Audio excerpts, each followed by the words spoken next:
नमस्कार। दसंगस में आज सभी का स्वागत है। आज बात करेंगे, जैसा कि नियमित दर्शक देख रहे हैं कि हर सैटरडे को हम कोई विशेष कार्यक्रम लेकर के आते हैं विशेष विषय पे। तो आज का जो विषय लेकर के हम आ रहे हैं उस विषय में सबसे बड़ी बात है कि इन दिनों ऑनलाइन क्लासें तो काफ़ी टाइम से चल रही है। कोविड के बाद में इसका ज़्यादा प्रचलन हो गया था, लेकिन जैसे जैसे ऑनलाइन क्लासेज बढ़ी या मोबाइल पे या कंप्यूटर पे या नेटवर्क पे जितनी भी एप्लीकेशंस बढ़ी, एप्लीकेशन बढ़ने के बाद में आप देखते हैं, समाचार पत्रों में भी देखते होंगे, टीवी चैनल्स पे भी देखते होंगे, सुनने में आता होगा कि हनी ट्रैप जैसे, अश्लीलता जैसे केसों में भी वृद्धि है। इसका क्या कारण है असली, ये वही लोग जानते हैं जो ज़्यादा नेट पे चाहे धार्मिक यूट्यूब पे, कोई खुद नहीं कर रहा हूँ, ये सब बताते हैं अपने आप में। आप यूट्यूब पर कोई भजन तरह का यूट्यूब पे हो, फेसबुक पे हो, एप्लीकेशन यहाँ तक हो, तो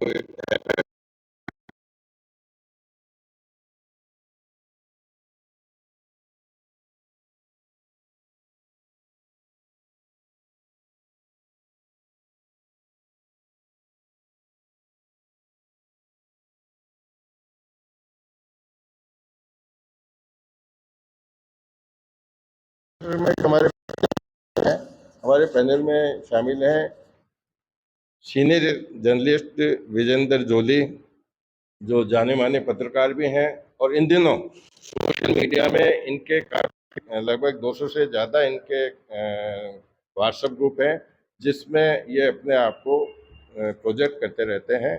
साथ में ही मौजूद हैं जनाधिकार मंच। जनाधिकार मंच भी इस काम के लिए बहुत बड़ा महत्वपूर्ण माना जाना चाहिए, जिसके संयोजक हैं एडवोकेट गजराज जी, और उनके साथ साथ में हैं इशिका जैन। इशिका जैन अब अपने परिचय का मोहताज नहीं रही है। इन्होंने अपना जब सबके सामने आना शुरू किया था, जो अपने आप का प्रेजेंटेशन था, उसमें उन्हें एज ए मॉडल इन्होंने काम शुरू किया था। उसके बाद में इन्होंने फैशन डिजाइन भी की। फैशन डिजाइन के बाद में फिल्मों में भी काम किया, और फिल्मों के साथ साथ में कांग्रेस की पॉलिटिक्स के साथ संगठन और अब सामाजिक संगठनों में भी। उनके साथ में ही हमारे पास में बहुत सीनियर एडवोकेट डीडी राठौड़, ये भी किसी नाम के मोहताज नहीं है। डीडी राठौड़ साहब काफी वरिष्ठ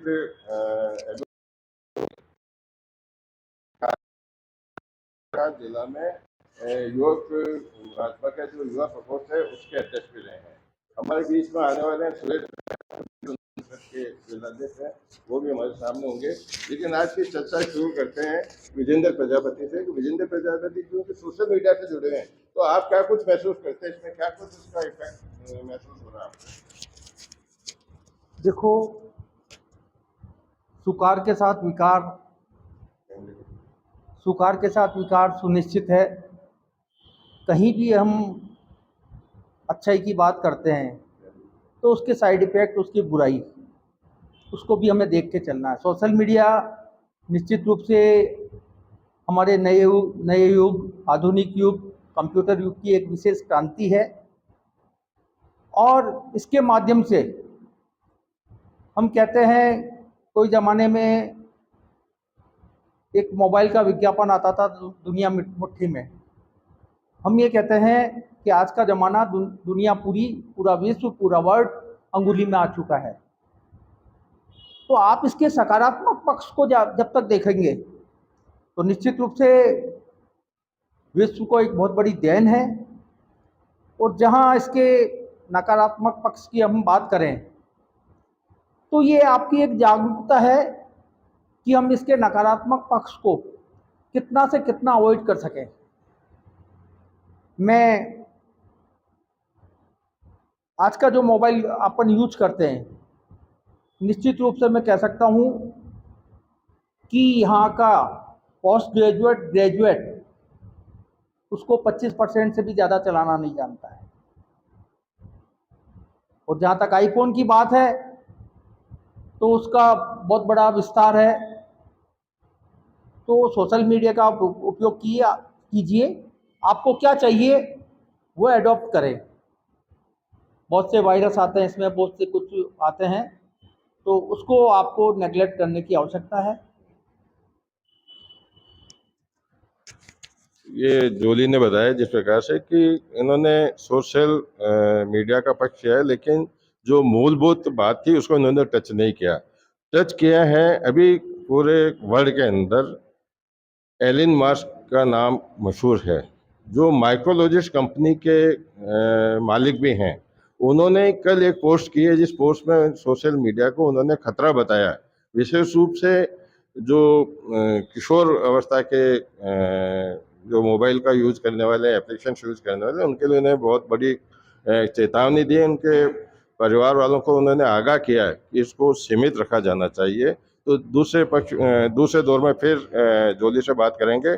इस बीच में मैं बात कर रहा हूँ डॉक्टर एडवोकेट गजराज आचार्य जी से।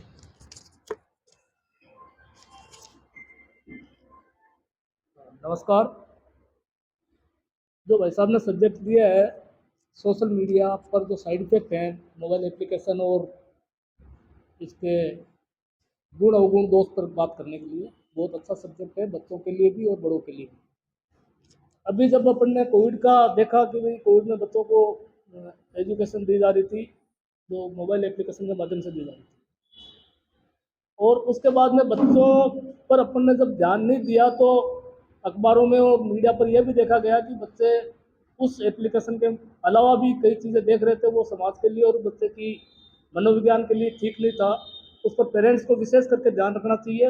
डॉक्टरों का जो रिसर्च आते हैं, बच्चे आजकल मोबाइल एजुकेशन पर जो एडिक्शन होते जा रहे हैं उस पर विशेष ध्यान रखना चाहिए पेरेंट्स को। दूसरा मैं इसमें एक ऐड करना चाहूँगा भाई साहब की बिना इजाज़त के, कि जब मोबाइल की बात आती है तो मोबाइल सिर्फ बच्चों के लिए, बड़ों के लिए नहीं होता। बस उसमें रिसर्च की बात होनी चाहिए कि आपका रिसर्च क्या है, बच्चा क्या पढ़ रहा है, उस पर ध्यान कौन देगा। बच्चा रात को 2 बजे तक मोबाइल चलाता है, 1 बजे तक चलाता है, उसकी बाध्यता बहुत ज़रूरी है, प्रतिबंधित होना ज़रूरी है बच्चे को, और अनुशासित होना ज़रूरी है कि आपको इतने बजे तक ये एजुकेशन लेनी है। उसके बाद में उसको चेक करना है कि वास्तव में जो पढ़ने के लिए आपने मोबाइल लिया है वो पढ़ाई की या नहीं की। तो अभिभावकों की बड़ी जिम्मेदारी है, शिक्षकों की बड़ी जिम्मेदारी है। इसमें एक छोटी सी बात और ऐड कर देता हूँ। शिक्षा जो शब्द है ना, वो बहुत आंतरिक शब्द है, वो मोबाइल से मिलने वाली नहीं है। गुरुकुल व्यवस्थाएं होती थी, वो संपर्क और उन चीज़ों से थी, आमने सामने गुरुजी बैठ के पढ़ाते थे। वो व्यवस्थाएं इस मोबाइल एप्लीकेशन में नहीं हो सकती। इसमें आगे और बताया। आचार्य जी ने भी बताया कि वास्तव में ये जड़ तो है ही। मैं बात कर रहा हूँ, वकील साहब भी शायद मेरी बात से सहमत हो या नहीं हो, लेकिन रिकॉर्डेड प्रूफ है कि अजमेर ज़िले में, अब तो ब्यावरवी ज़िला बन गया है, अजमेर ज़िले में कई हनी ट्रैप के शिकार हुए हैं, जिन्होंने, कुछ लोगों ने तो शर्म के मारे अपनी शिकायतें भी पुलिस स्टेशन पर नहीं की। कुछ लोग इस प्रकार के हैं जो अपने आप को दरिद्र खाने में लेके चले गए, पैसा लुटाते गए। और ये कहाँ से शुरू हुआ? जब उनसे बात होती है तो बताते हैं कि वो वहीं उस जाल में फंस जाते हैं, जो जाल हर आदमी देखना नहीं चाहते हुए भी, क्योंकि आपने 2 एप्लीकेशन देखे, 2 एप्लीकेशन के बाद में फिर विज्ञापन आएगा, फिर विज्ञापन आएगा, तो कहीं ना कहीं आदमी का मन उस बटन को दबा के देखने का हो जाता है कि इसमें क्या है। और जैसे ही बटन हुआ और वो अंदर बंद हो गया, शट हो गया, उसके बाद में उसका कोई धनी दूरी नहीं है, वो कहाँ जाके फंसेगा। ये सारी चीज़ें मीडिया में देखने को मिलती है। इन्हीं सब बातों को लेकर के आधुनिक युग में जो आज अपने आप को एक बहुत छोटी अवस्था के अंदर काफ़ी फहम किया है, इशिका से जानना चाहेंगे वो इस मामले में क्या कुछ समझती हैं।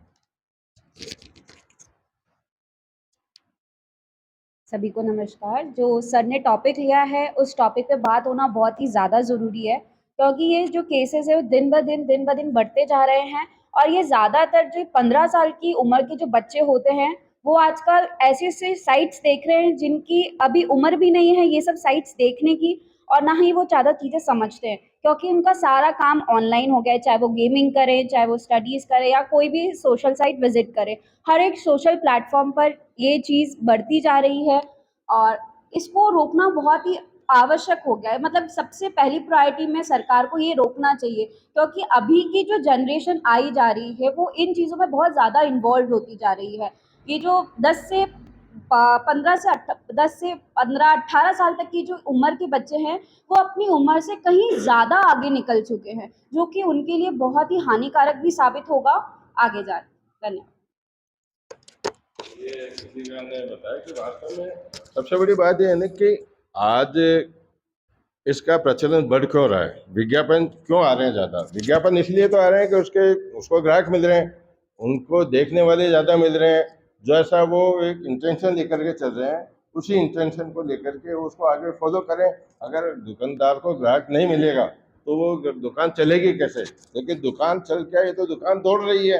इस दुकान का जो कुछ प्रभाव पड़ रहा है, तो ऋषिका ने जिस प्रकार से बताया कि वास्तव में किशोर अवस्था एक ऐसी होती है जहाँ आदमी या तो इस पार जाएगा या उस पार जाएगा, पढ़ेगा तो आगे बढ़ जाएगा, और अगर इस तरह के कहीं चक्कर में फंस गया तो उसका आगे विकास होना मुश्किल है।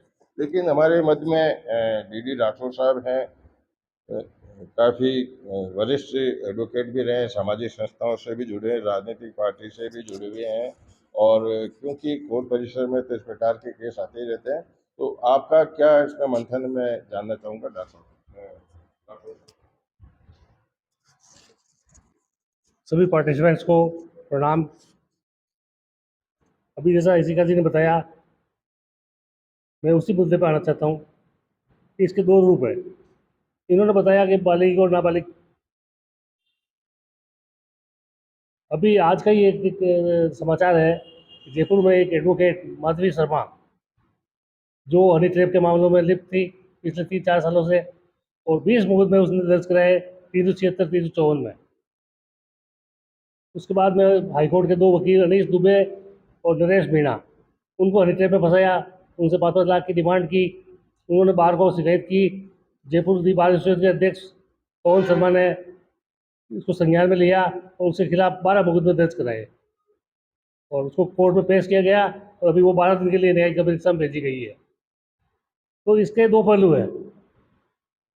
अभी कुछ दिन पहले एक समाचार ये भी आया था कि 11 साल के छोटे बच्चे ने अपनी सगी बहन के साथ सेक्स किया, और उस बहन ने इसी मोबाइल में उसको ऐसे ऐसे फोन पिक्चर्स दिखाए कि बच्चा छोटी उम्र में उत्तेजित हो गया और अपनी बहन के साथ ही वो काम कर गया जो नहीं करना चाहिए था, और फलस्वरूप वो बहन गर्भवती हो गई। अब भविष्य में वो बच्चा उस पैदा होने वाले बच्चे का बाप होगा या मामा होगा, ये बहुत बड़ी सोचनीय विषय है। परंतु इसका दूसरा पहलू जो है, मोबाइल का जो फ़ायदा है वो ज़्यादा है। आज हम कोई भी वकील है अपने नाम के आगे लिखता है फलानचंद एडवोकेट राजस्थान हाईकोर्ट, हाईकोर्ट को लेना देना नहीं उनका। परंतु अब चूंकि हाईकोर्ट ने 1 जुलाई से ई फाइलिंग की अनुमति दे दी सिविल केसेज में, क्रिमिनल में पहले ही अनुमति मिल चुकी है। हमको जयपुर या जोधपुर से हाईकोर्ट जाने की जरूरत नहीं है।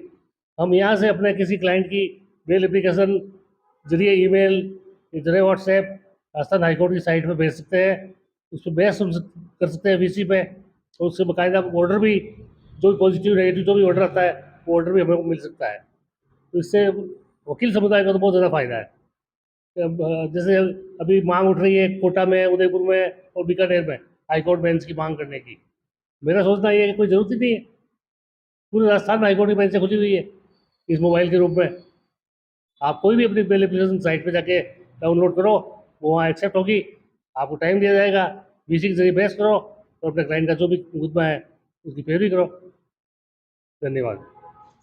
ये किसान बताया कि दो बातें बताई आपने, बताया कि इससे लाभ भी है और उससे क्या कुछ इफेक्ट भी बताया कि किस प्रकार से कौन कौन से केस उनके संज्ञान में आए थे। अब अपनी इसको अंतिम मोड़ पे लेके जा रहे हैं। आधा मिनट के लिए मैं राय चाहूँगा कि इस मामले में क्या कुछ किया जाना चाहिए, क्योंकि बढ़ती हुई घटनाएं तो है, इससे तो कोई इनकार नहीं किया जा सकता, और इन घटनाओं को रोकना भी जरूरी है। आज मेरा लड़का अगर पढ़ रहा है, मैं तो देख वो पढ़ रहा है, बहुत अच्छा काम कर रहा है, लेकिन वास्तव में पढ़ रहा है नहीं पढ़ रहा है, उसको मैंने जरूरत है इस तरह की भी उस पर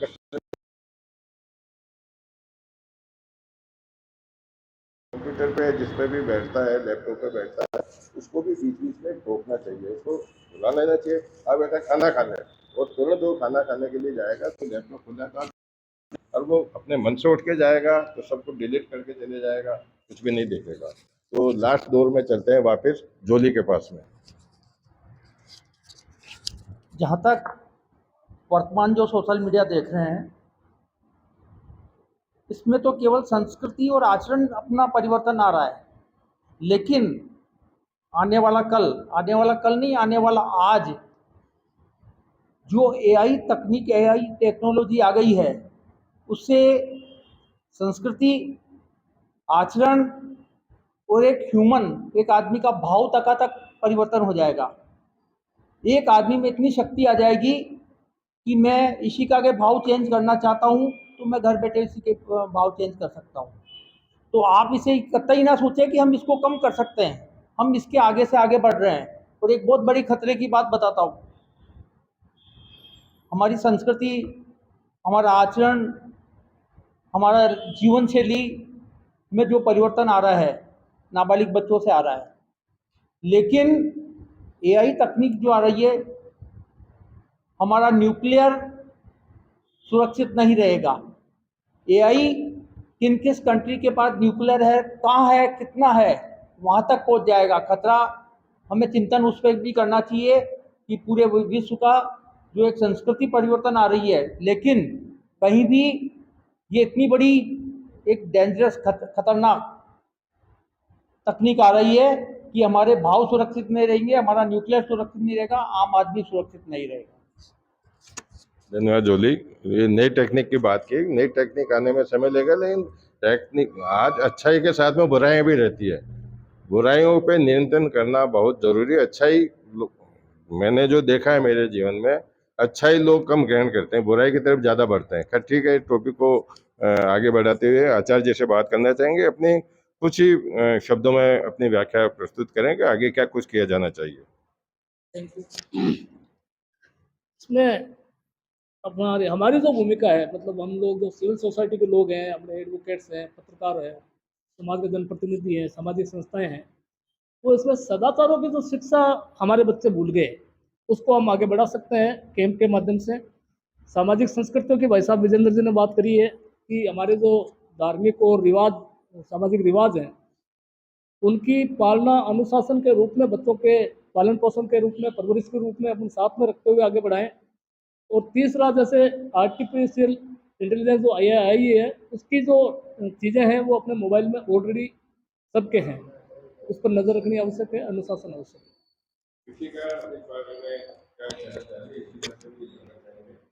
सर, मैं सिर्फ इस चीज़ को 4 पॉइंट्स में डिस्क्राइब करना चाहूँगी कि अगर आपको उसमें नहीं जाना है, वो सबसे पहले डिपेंड करता है आप खुद पे, स्वयं पे वो चीज़ डिपेंड करती है कि आपको वो चीज़ देखनी है या नहीं देखनी है। यहाँ अपना स्व-विवेक काम आता है। और जहाँ तक मैं जानती हूँ, आज के ज़माने में सब इतने नॉलेजेबल हैं, सब इतने समझदार है कि अपना अच्छा-बुरा समझ सकते हैं। सेकंड पॉइंट में जाती हूँ, जो बच्चे होते हैं उनके पेरेंट्स पे। उनके पेरेंट्स को बहुत ही ज़्यादा एक्टिव रहना पड़ेगा अपने बच्चों के फ्यूचर के लिए, ताकि वो क्या कर रहे हैं उन पे नॉलेज पेरेंट्स के होना बहुत ही ज़्यादा ज़रूरी है। थर्ड पॉइंट मैं ये जानना चाहूँगी कि जो सोशल अवेयरनेस के हम लोग दूसरे फील्ड में जो हम लोग चलाते हैं कैंपेनिंग, हमें एक सोशल अवेयरनेस का कैंप इस फील्ड में भी चलाना चाहिए। हर स्कूल में, हर जगह-जगह जहाँ पे ये नॉलेज नहीं पहुँच पाती, वहाँ तक भी हमें ये नॉलेज अपने सोशल कैंपेनिंग के थ्रू पहुँचानी चाहिए। चौथा पॉइंट आएगा गवर्नमेंट का। जो एआई के भी 2 पहलू हैं, कहीं न कहीं वो अच्छी है, कहीं न कहीं वो बुरी है। लेकिन गवर्नमेंट को ऐसे उसके लिए रूल्स, रेगुलेशंस बनाने चाहिए जो कि बच्चों पे हावी ना हो पाए, केवल उसका सदुपयोग बच्चे कर सकें और ज़्यादा से ज़्यादा वो उसकी तरफ, विनाश की तरफ ना बढ़े। धन्यवाद। क्या कहना चाहेंगे, लीगली इसमें क्या कुछ हो सकता है? क्या इसमें कोई टेक्निकल रूप में कोई याचिका दायर की जा सकती है कि उसे गवर्नमेंट ऐसी चीजों पर बैन लगाए? इसमें मेरा निवेदन भाई साहब ये है कि कानूनी रूप से तो कोई इस तरह की कोई अभी टेक्नोलॉजी या कोई धाराएँ या कोई कानून ऐसा बना नहीं है कि इस पर बैन लगा सके अपन। परंतु मेरा मानना जहाँ तक ये है, जैसा इशिका जी ने कहा, बच्चों के लिए वास्तव में अपने को पूरा ध्यान रखना चाहिए। बच्चों को मानसिक रूप से इतना प्रिपेयर कर दें अपन कि इसके मोबाइल के जो अच्छे वर्जन है उसको बुरे वर्जन में फ़र्क महसूस कर सके। आज हालत ये है घरों में, 2 साल की बच्ची है, रो रही है, माथा पटक रही है, जब तक मोबाइल नहीं दो हाथ में, वो पूरे घर वालों को जीना हराम कर देती है। मेरे खुद के घर में मेरी पोती 2 साल की है, बिना मोबाइल के वो रह ही नहीं सकती। क्या करें? हालांकि वो देखती कुछ नहीं है, वो गाना गाना बोलती है, गाना आ जाता है, लकड़ी की काटी काटी पे घोड़ा, तो वो उसी को देखती रहेगी बार बार। आज के कुल मिलाकर के आज की जो प्रसंगता चर्चा रही है, मैं समझता हूँ काफी अच्छी रही है। आज के परिप्रेक्ष्य में मौजूदा परिप्रेक्ष्य में जो सब लोगों की नज़र में जो मामला है उसको हमने उठाने का एक प्रयास किया है। आप लोगों को ये कैसा लगा इसकी टिप्पणी मुझे अवश्य चाहिए, ताकि आने वाले कार्यक्रम में जब शनिवार को इसी तरह का एक कार्यक्रम लेकर आपके सामने आएंगे, आपको कैसा लगा है आज का कार्यक्रम, इसके लिए मैं आपकी टिप्पणी करूँगा। इस नई चर्चा के साथ में फिर कल आपसे मुलाकात होगी, तब तक के लिए नमस्कार। आज के इस प्रश्न में हमारे साथ में दर्शक के रूप में मौजूद हैं राजेंद्र शर्मा जी, जो समाज से जुड़े हैं, विभिन्न समाज के प्रदेश पदाधिकारी भी हैं। मनोज व्यास इस भवन में हम यहाँ बैठे हैं, इसमें यहाँ भवन के अध्यक्ष भी हैं और सामाजिक सेवा से जुड़े हुए हैं, व्यवसाय भी हैं। सीपी अग्निहोत्री जी सी सीमेंट के वरिष्ठ अधिकारी हैं, तकनीकी अधिकारी, आजकल राइटर में प्रोग्राम की